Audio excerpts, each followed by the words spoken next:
We're live. We're live.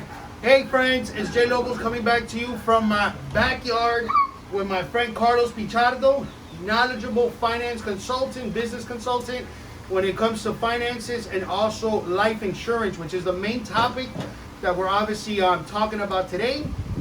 As you guys have already seen through the other videos, we've been talking about term, universal, whole life, that type of stuff, because given the fact that we're going through this COVID-19 situation, I think it's important for us to basically protect our assets, protect our income. And it's what we were just talking about right now. So for you guys checking out the channel for the first time, consider liking, subscribing, because I'm going to continue to bring you guys a lot more backflips. I just noticed the backflip. So keeping it raw, guys, keeping it real, actually making it real, because that's really what it is. And you obviously were in my backyard. So let's continue the conversation, Carlos. We were just talking about different types of policies, universal aspect of it. So we touched on, we're talking about the different types of term policies. So let's touch about the third type of term, and then we'll explain whole life, right? So the third type of term is a decreasing term. Okay, they used to use these a lot back in the 90s for mortgages, right? A mortgage, right? You paid your mortgage, let's say it's a 30-year mortgage, traditional mortgage, right? And every year, supposedly, the mortgage should go down. yeah. Right? So that's what these policies were intended to do. You had a 30-year term policy, and you're paying the same price, but the actual coverage goes down. You're paying the same for the same amount of coverage. Which makes no sense. Which makes, exactly. Worse, I mean, pick your poison, right? Pay the same, pay more money for the same coverage, or pay less, you know, like, it's crazy. So a whole life is actually a decreasing term policy with a savings account attached to it. So whenever anybody tells you all life insurance is actually term insurance, but some of them have a variation of a savings account. Okay. So a whole life is a decreasing term with a savings account. So let's give you an example. I'm 30 years old. So I'll give you what I would probably pay. I've done it my extensive research. I've been licensed since 2014, and what I did was I learned it for myself. I actually would quote myself with other companies. Okay. Right? And I would go and I would sit with other companies that actually were trying to recruit me to work for them.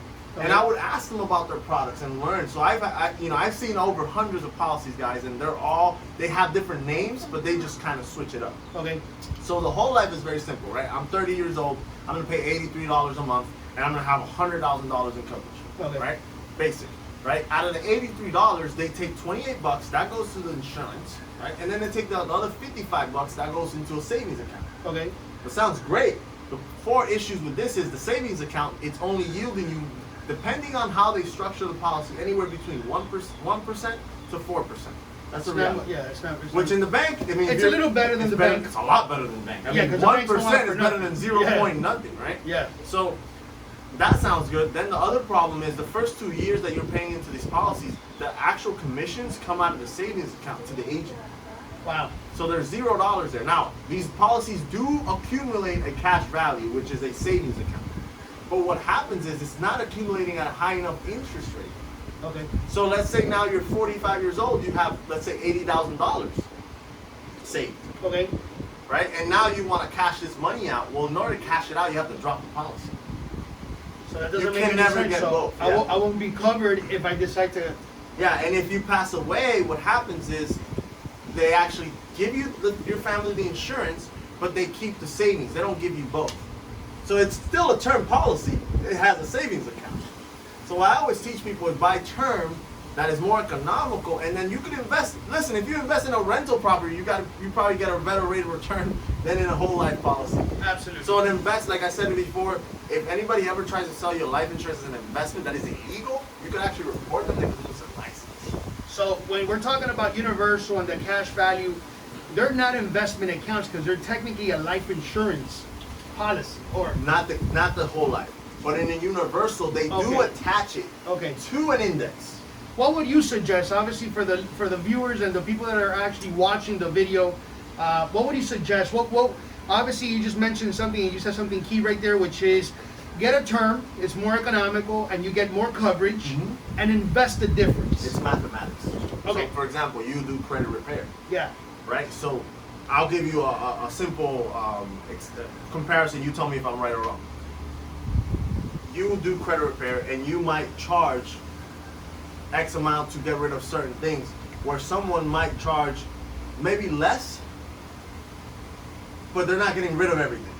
You're not gonna. Okay, so the Okay? value's really So not it's there. mathematics. Okay. So are you willing to pay? You might pay less. Listen, it's not about paying less or paying more. It's about the value that you're receiving in the policy. Yeah. So yes, a term policy is more economical, but it's really more economical if you're investing the right way. If you just buy a term policy, that term policy will run out eventually. And then that is where the argument comes, where why would I get a term? Well, the term is the insurance to protect, but now you got to build the assets. So find somebody, what I would recommend is that it's not just a life insurance agent, that they actually have a Series 6 license as well. So sit with a person that is an advisor. Because most life insurance agents, that's all they do. Okay. So that's why they have to sell whole lives, universal life, variable lives to make more money. Gotcha. You know? So I'm not trying to bash anybody. Listen, you do what you do. Nobody's telling you not to sell them. It's legal to sell it. I would say for the most No. part, which is everything that we talk about, guys, again, these are just perspectives. These are opinions that I have, that we have. This is how I've built, I've progressed. I have insurance, I have investments. Obviously, I have assets, I have a home, cars, vehicles. And if things that I feel like work for me, I want to go ahead and bring that value over to you guys. But it's up to you to do your homework. Do the research. It's up to you to consult with one or the next and look at the best possible outcome. Make the educated decision on the information that you've gathered. And is this person offering me this product for my best interest or for their best interest? That's key, guys. And it goes like that for everything. It goes like that for investments and the properties and credit repair. Do your homework. Do your research.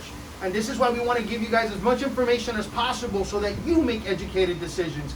Guys, Carlos, thank you so much. No, COVID, baby. I'm cured. I've been cured. He's scared, but I have the vaccine. He got tested, so he's all confident. But guys, thank you so much for the love and support. Like, share, subscribe. And until the next time, be safe. Be safe, guys.